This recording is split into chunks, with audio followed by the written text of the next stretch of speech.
জগদলপুর শুধু একটি শহর নয়, এখানে এলে আপনি পাবেন প্রকৃতির এক নিবিড় আলিঙ্গন।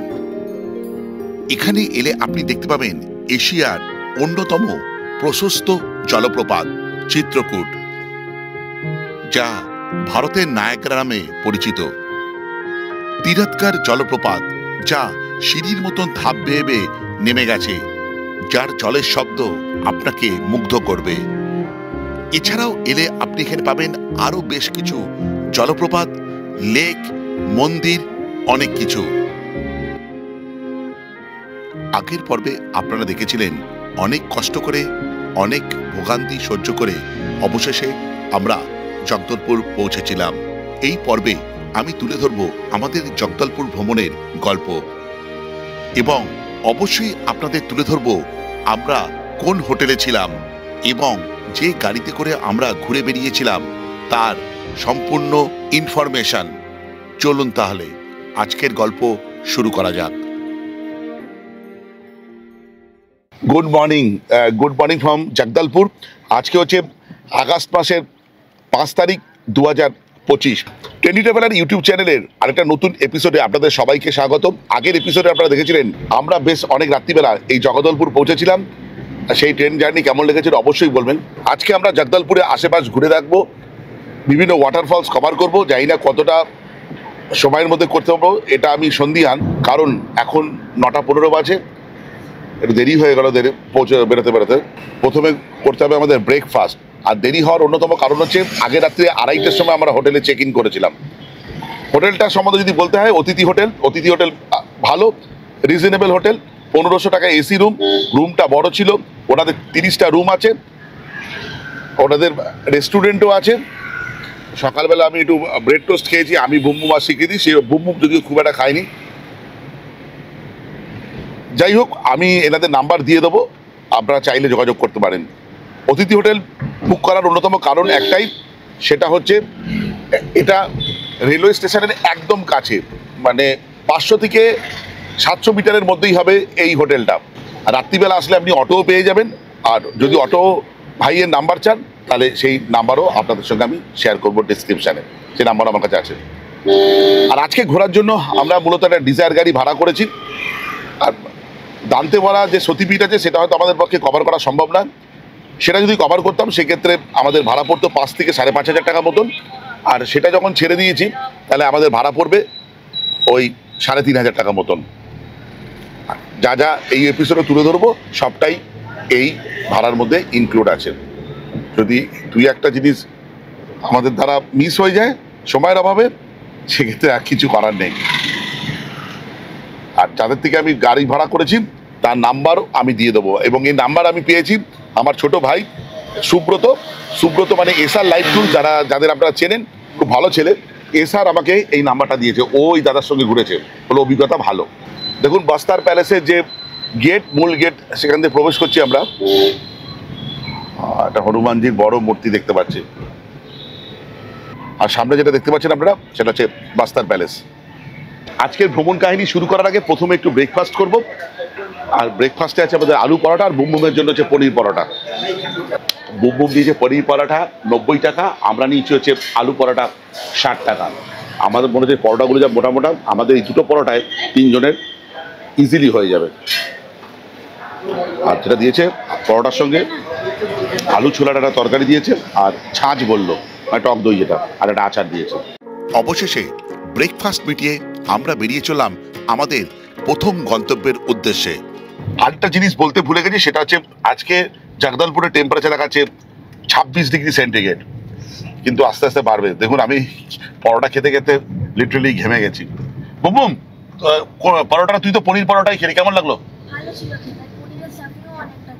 আচ্ছা, কি বলবে? খুব ভালো, দুটো পরোটাই খুব ভালো দিয়েছে।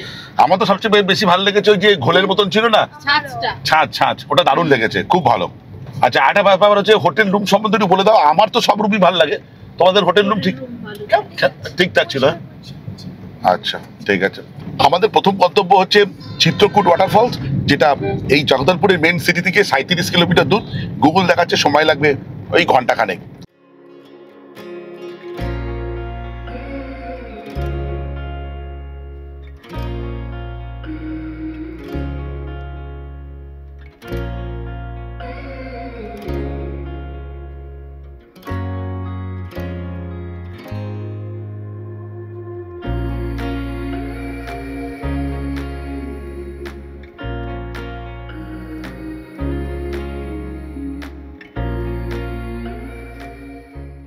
দেখুন আমরা সোজা গেলে হচ্ছে চিত্রকূট, সেটা আমরা পরে দেখবো। আগে আমরা যাব তামরাঘুমার যে ওয়াটারফল আছে সেটা, তাই জন্য বাঁ দিকে বেঁকে যেতে হবে। এখান থেকে বেরিয়ে পরে আমরা যাবো চিত্রকূটের দিকে। এখন ঘড়িতে বাজে 10:30। আর এই যে রোডটা আছে সেটা হচ্ছে বারসু দন্তেওয়ালা যে রোড আছে, সেই রোড ধরে আমরা এই 2 কিলোমিটার মতন যাব। আমরা পৌঁছে গেছি আমাদের প্রথম ডেস্টিনেশন তাম্রঘুমরে।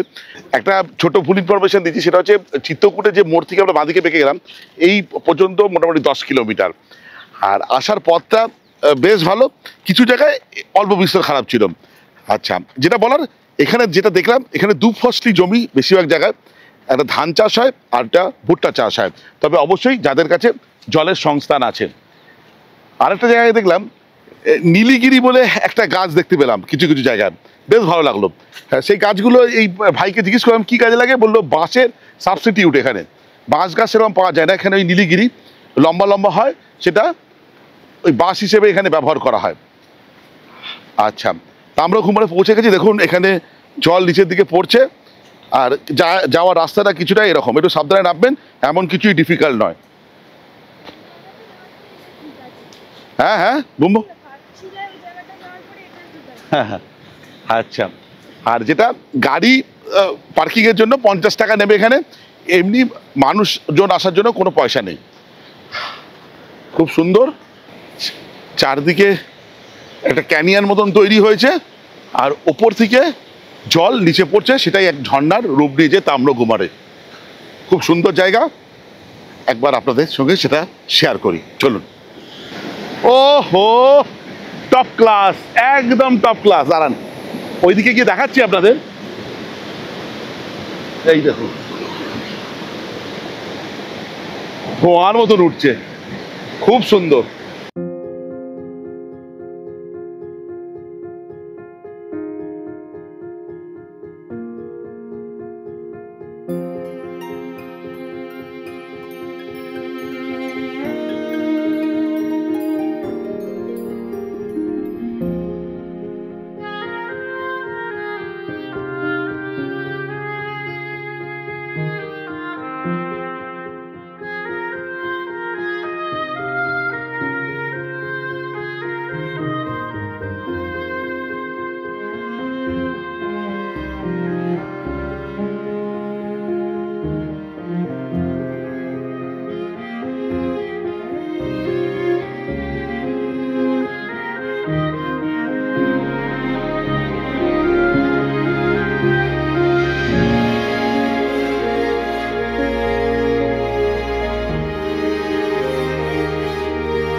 টপ ক্লাস, একদম টপ ক্লাস। কি বলবো, একদম। আর এই ওয়াটারফলসটার সুবিধা কি বলো দেখি, বলো তো। চলে যায়, রাঁচিতে খুব কষ্ট হয়ে যায়, তাই না? খুব কষ্ট হয়ে যায়। তাহলে কেমন লাগলো অবশ্যই বলবেন এই তাম্রঘুমর ওয়াটারফলস।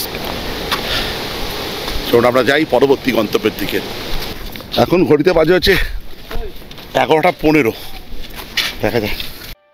আমাদের পরবর্তী গন্তব্য ছিল মেহেদিঘুমর জলপ্রপাত।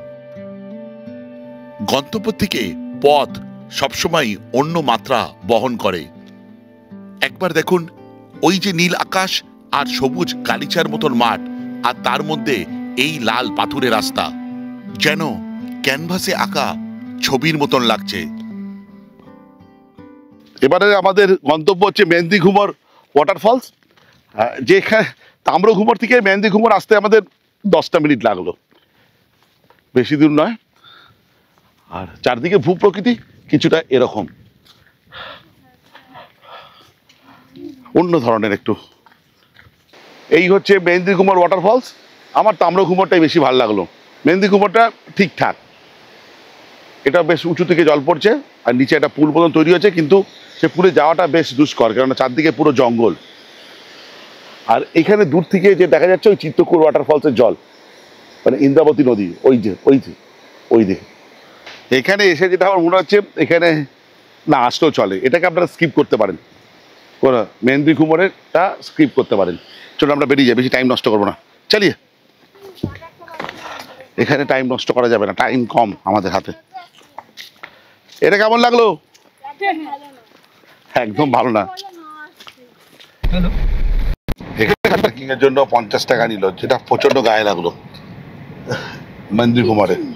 কিচ্ছু নেই। আচ্ছা, পরবর্তী ডেস্টিনেশন আমাদের চিত্রকূট ওয়াটারফলস, সেটার জন্য মেন এখানে আমাদের ঘুরতে আসা।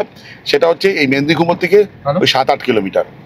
এখন ঘড়িতে বাজে হচ্ছে 11:30, মানে 11:36, পারফেক্ট টাইম। ভালো করে বললে 11:30 বাজে এখন ঘড়িতে।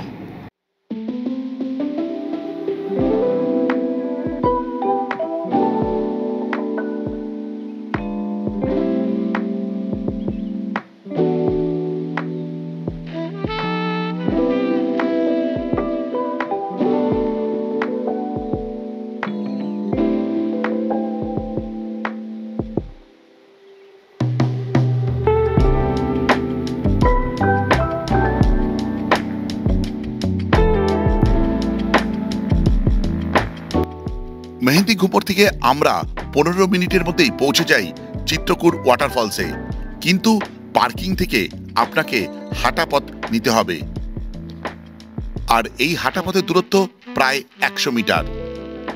আপনারা যদি কখনো চিত্রকূট ঘুরতে আসেন, এখানে থাকতে চান, এখানে থাকার জায়গা আপনাদের সঙ্গে শেয়ার করছি। সেটা ঠাকুর লজ, ফোন নাম্বার দেওয়া আছে এই বোর্ডে, ফোন করে জিজ্ঞেস করে নিতে পারেন। একদম চিত্রকূট ওয়াটারফলসের একদম পাশেই, ওই দেখুন ওয়াটারফলস এখান থেকে দেখা যাচ্ছে একটুখানি। আর এইটা হচ্ছে ঠাকুর লজ। এখানে ট্যাটু স্টুডিও আছে, দোকানপাট আছে, বিভিন্ন সুভেনিয়ার শপ আছে। লোকাল যারা এখানকার মানুষজন আছে তারা হাতে বানায়। ঠাকুর পুজো দেওয়ার সামগ্রী আছে। এখানে মহাদেবের একটি মন্দির আছে, পরে যাচ্ছি। প্রতাপসর মহাদেব মন্দির, চিত্রকূট ধাম দেখুন।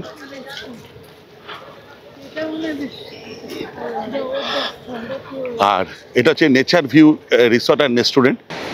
ও ভগবান, বহুদূরের স্বপ্ন পূরণ।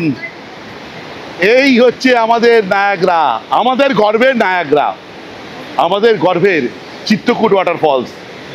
অসাধারণ, অনবদ্য, টপ ক্লাস, একদম ট্রু টপ ক্লাস।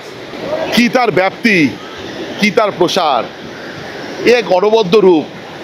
ওপরে নীল আকাশ, হালকা মেঘাচ্ছন্ন, চারদিকে সবুজে সবুজ, আর এই ধোঁয়া ওঠা জল। কি বলবো, কি বা ভাষায় প্রকাশ করব। এ শুধু দু চোখ ভরে তাকিয়ে থাকার আর আপনাদের সঙ্গে শেয়ার করার। এই জগদলপুর ট্যুরে এসে এই একটা ওয়াটারফলস দেখলেই যেন সার্থক। কি বলো, হ্যাঁ কি না? এই একটা দেখলেই সার্থক। বৃষ্টি পড়লে আমার মনে হয় ভিউটা আরো সুন্দর লাগবে। হ্যাঁ, গরম লাগছে, আমাদের গরম লাগছে, কিন্তু এ টপ ক্লাসও লাগছে। জলটা দেখো না কিভাবে উড়ে উড়ে উড়ে এক ধোঁয়াশার সৃষ্টি করেছে, বুঝলে তো, ধোঁয়াশা নিচে। তাহলে এরকম দেখতে কি ভাল লাগছে না? কি গো, এখানে দাঁড়িয়ে দেখতে কেমন লাগছে? অসাধারণ লাগছে। একদম টপ ক্লাস লাগছে। আর আমার চিড়িয়ার চোখে কেমন লাগছে? ওটা তো চলো আরো ভালো। চলো দেখা যাক, শুরু করে দিই। হ্যাঁ, চলুন একবার আমার চিড়িয়ার চোখে দেখে নিই। ছত্তিশগড়ের বাস্তারের অন্তরে লুকিয়ে আছে প্রকৃতির এক অনন্য বিস্ময়, চিত্রকূট জলপ্রপাত। ইন্দ্রাবতী নদীর বুকে গড়ে ওঠা এই জলপ্রপাতকে বলা হয় ভারতের নায়াগ্রা। প্রায় 95 ফুট উচ্চতা থেকে যখন অসংখ্য স্রোতধারা একসঙ্গে ঝাঁপিয়ে পড়ে, তখন প্রকৃতি যেন এক অপূর্ব চিত্রকর্ম এঁকে দেয়। তাই বলা যায় চিত্রকূট শুধু একটি জলপ্রপাত নয়, এটি প্রকৃতির সৃজন শিল্পের এক জীবন্ত কাব্য। বর্ষাকালে এর রূপ সবচেয়ে ভয়ঙ্কর, অথচ মোহনীয়। প্রবল গর্জনে যখন সাদা ফেনিল জল চারদিকে ছড়িয়ে পড়ে, মনে হয় যেন প্রকৃতির শক্তি আর সৌন্দর্যের মিলন ঘটছে। সূর্যাস্তের রঙে রাঙানো আকাশ আর নিচে অঝোর ধারায় নেমে আসা জল, সেই মুহূর্তে চিত্রকূট জলপ্রপাতকে যেন চোখ দিয়ে নয়, হৃদয় দিয়ে অনুভব করতে হয়। আমরা রিসেন্টকালে অনেকগুলো ওয়াটারফলস দেখেছি, ঠিক আছে। ধরো রাঁচিতে গেছিলাম, বা তার আগে বিভিন্ন জায়গায় গেছিলাম। তো এই ওয়াটারফলসটাকে কিরকম রেট করছো, মানে কতটা এটা? 10-এ 9। 10-এ 9? এরকম করে দিচ্ছে কি এরকম ম্যাসিভ। হ্যাঁ, মানে এতটা চওড়া উঁচু দেখেছি আমি, জাং দেখেছি বা দুধসাগর দেখেছি আমি, এর সঙ্গে একমাত্র তুলনা করবো কারকাটগার এরকম তুলনা করবো। আমার কোথাও কোথাও গিয়ে কারকাটগারকে এর থেকেও ভালো লেগেছিল, আমি জানি না কেন, হয়তো লোক যাবে কন্ট্রোভার্সিয়াল কথা, হয়তো সাসারামের কারকাটগার আমার এর থেকেও ভালো লেগেছিল। সেই বুমবুম, তোর এই তুই তো বিভিন্ন ওয়াটারফলস দেখেছিস, তুই শিলংয়ে গেছিস, তুই ছোটো ছিলিস তখন, তো এটা কেমন লাগছে এইটা? আমাকে রেট করতে আমি 10-এ 10। 10-এ 10 একদম ঠিক আছে। বুমবুম বলছে 10-এ 10, আমি বলবো এটা 10-এ 8। আমার কাছে কারকাটগারের যে ওয়াটারফলস আমি দেখেছিলাম সেটা আমার কাছে এর থেকেও ভালো লেগেছিল, তবে এটাও ট্রিমেন্ডাস টপ ক্লাস। এটা জীবনের অন্যতম একটা স্বপ্ন পূরণ বলতে পারেন আমাদের। আমরা যখন ইউটিউব চ্যানেল খুলেছিলাম তখন থেকে আমাদের পরিকল্পনা ছিল যে এখানে আসার, তাই তো? ইউটিউব চ্যানেলের আগেও মনে হয় আমরা ভেবেছিলাম। হ্যাঁ, চ্যানেল তো অনেক পরে খুলেছিলাম, আমরা যখন ঘুরতাম বছরে 2বার করে হলেও ঘুরতাম আমরা, ভেবেছিলাম যে আসবো, কিন্তু সেটা আমাদের এখানে স্বপ্ন পূরণ হলো, এবং সেই স্বপ্ন পূরণ আমার এই বৃহত্তর পরিবেশের সঙ্গে শেয়ারও হয়ে গেল। যাই হোক, আমরা এবার এখান থেকে বেরিয়ে যাচ্ছি, দেখা যাক কোথায় যাওয়া যাক। চলো, দেখুন এখানে তো আপনি থাকার জায়গাও পাবেন, যেটা হচ্ছে একটা তো দামদামি রিসর্ট আছে, সেটা হচ্ছে ওইদিকে, এই রাস্তা দিয়ে যেতে হবে। হ্যাঁ, সেটা হচ্ছে একটু রেটটা বেশি, প্রায় 6,000 টাকা করে রুম শুনেছি আমি, 5.5-6 এরকম কিছু, এক্স্যাক্ট জানি না আমি। আচ্ছা, তার আগে জানাই এখানে দেখুন মহাদেবের মন্দির আছে। আচ্ছা, এই মহাদেবের মন্দিরের ঠিক উল্টো দিকে একটা দেখতে পাচ্ছি the nature view resort and restaurant আছে, আপনি এখানেও থাকতে পারেন। রুম থেকে হয়তো ওয়াটারফলসের দর্শন আপনি পাবেন না, কিন্তু রুফ থেকে পাবেন, ওপরে যে রুফ আছে সেখান থেকে পেয়ে যাবেন, ঠিক কাছাকাছি একদম এখান থেকে এখানে। আর একটা জিনিস বলে রাখা ভালো, এটা যেহেতু ম্যাসিভ ওয়াটারফলস মিনস এটা প্রস্থে বেশ অনেকটা, দৈর্ঘ্য অতটা না। এই ওয়াটারফলসকে যত দূর থেকে দেখতে পাবেন তত ভাল লাগবে, কাছ থেকে নয়, ফলে এটাও মাথায় রাখবেন। চিত্রকূট ওয়াটারফলসের পাশেই রয়েছে একটি শিব মন্দির, আমরা সেই মন্দিরও দর্শন করলাম, এবং এই মন্দিরের এক পাশ থেকে চিত্রকূট ওয়াটারফলসের দারুণ এক রূপ ধরা দিচ্ছিল। চিত্রকূট ওয়াটারফলস দেখলাম, এই সম্বন্ধে কিছু আপনাদের সঙ্গে শেয়ার করি।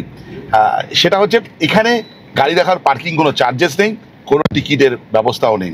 আমাদের পরবর্তী ডেস্টিনেশনের তিরাথগড় ওয়াটারফল, যেটা এখান থেকে 60 কিলোমিটার, গুগল দেখাচ্ছে 1 ঘন্টা 20 মিনিট মতন সময় লাগবে। এর আশেপাশে কিছু দোকান আছে, 2-1টি খাবার হোটেলের দোকান আছে, নেচার ভিউ রেস্টুরেন্ট আছে, ভালো বেশ দেখলাম। আমরা যদিও খাওয়া দাওয়া করিনি, আমরা জল কিনেছি, পানীয় জল ইত্যাদি। ফটো তোলার ব্যবস্থাও আছে, ওখানে বিভিন্ন মানুষ ফটো তুলছে, আমি বললো মোবাইলে নিয়ে নেবো, বললো 100 টাকায় 5টা ফটো, আর যদি এমনি ফটো প্রিন্ট আউট নেন সেক্ষেত্রে পড়বে পার ফটো 50 টাকা করে। যতটা পারলাম ইনফরমেশন দেওয়ার চেষ্টা করলাম, যদি কিছু আমার দ্বারা মিস হয়ে যায় আপনারা আমাকে মেসেজ করতে পারেন ইনস্টাগ্রামে @traveler123। এখন ঘড়িতে বাজে 1:14, চিত্রকূট থেকে আমরা প্রায় 35 কিলোমিটার এগিয়ে চলেছি, আর বেশিক্ষণ বাকি নেই। রাস্তা একদম স্ট্রেট আর খুব ভালো রাস্তা। আর এর মধ্যে আমি একটা কাণ্ড ঘটেছি, সেটা হলো আমার এই ঘড়িটা কোথায় পড়ে গেছে, কি বলবো। দারিংবাড়ি ঘুরতে গিয়ে চশমা হারিয়েছিলাম, তারপরে কন্যাকুমারী সাউথ ইন্ডিয়া বারকালা ঘুরতে গিয়ে চশমা হারিয়েছিলাম আবার, আর এবার ঘড়ি হারালাম, যা তা।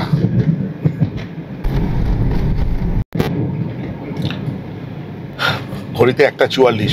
এখান থেকে স্টার্ট হচ্ছে কাঙ্গের ভালি যে ন্যাশনাল পার্ক আছে সেটা, আচ্ছা,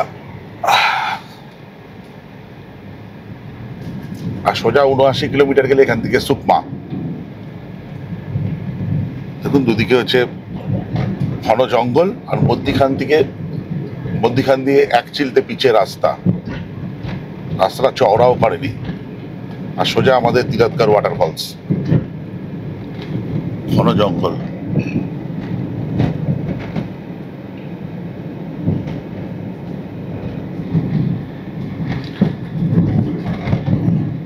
দেখুন এখন তো এই কুটুমসার গুহা তো বন্ধ আছে, আর এই যে ক্যাঙ্গারভারি ন্যাশনাল পার্ক এটা এখন বন্ধ আছে, যেহেতু এখন হচ্ছে রেনি সিজন, এখন বন্ধ আছে। এটা ওই সেপ্টেম্বর অক্টোবরের দিকে খুলবে। सुकमा जाएगा। আর এই সোজা রাস্তা চলেছে সুকমা, আর তার ডান দিকে রাস্তাটা চলে গেছে তিরথগড় ওয়াটারফলসের দিকে। যদি কখনো আপনারা নভেম্বর অক্টোবরের শেষের দিকে আসেন তখন কিন্তু এই কাঙ্গের ভ্যালিও ভ্রমণ করতে পারবেন, আর কুটুমসার গুহাও ভ্রমণ করতে পারবেন। আর যেটা একটু হলেও আপনাদের তখন কমতি লাগবে সেটা হচ্ছে বিভিন্ন যে ওয়াটারফলসগুলো আছে বর্ষার জল তখন কমে আসবে, তখন সেই জলধারাটা একটু কমতি লাগবে। রাস্তাটা বেশ ভালো, একদম সিমেন্ট দিয়ে বাঁধানো, কিন্তু দুটো গাড়ি পরপর পাস করতে পারবে না, যেহেতু আমাদের একটা গাড়ি যাচ্ছে বেশ তাড়াতাড়ি পৌঁছে যাবে। রাস্তাটা আমি একটু ভুল বললাম, ওটা সিমেন্ট দিয়ে বাঁধানো না, রাস্তাটা পিচ করাই আছে। এবার দেখুন দুটো গাড়ি আসছে, এইবার একটু কাউকে একটু কম বেশি অ্যাডজাস্ট করতে হবে ব্যাস।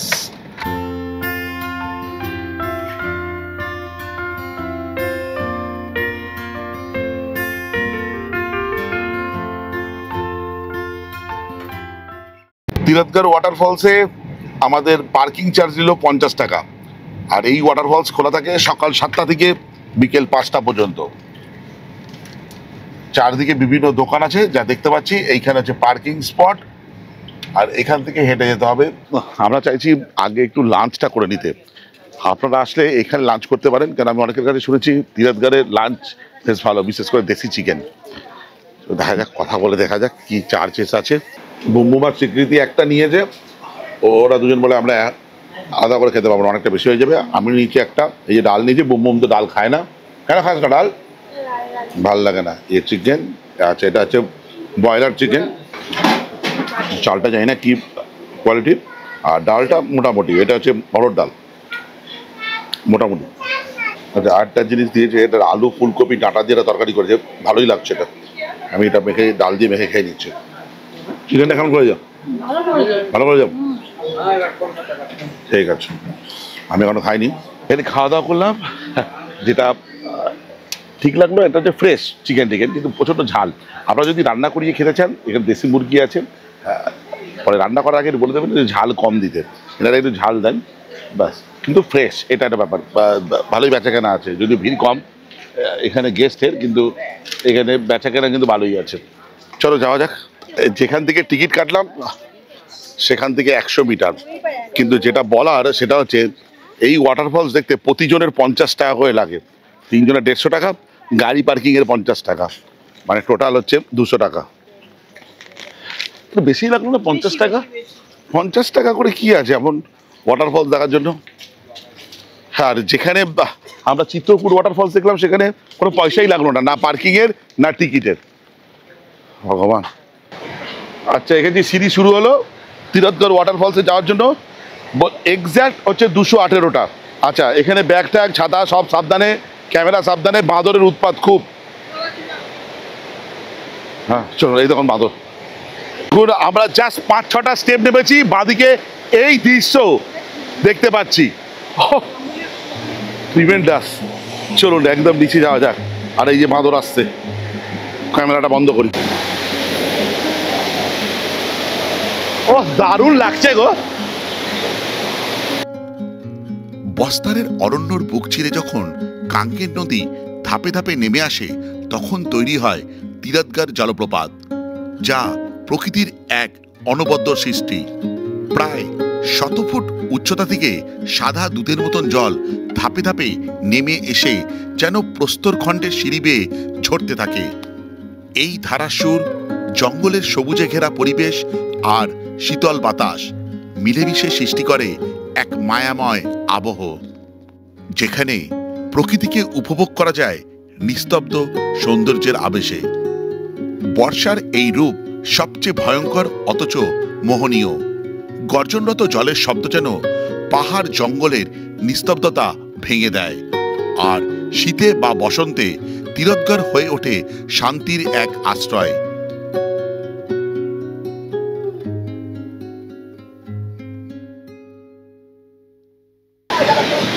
কি বলবে? এখানটা খুব ভালো লাগছে। হ্যাঁ, টপ ক্লাস, একদম টপ ক্লাস, তাই তো?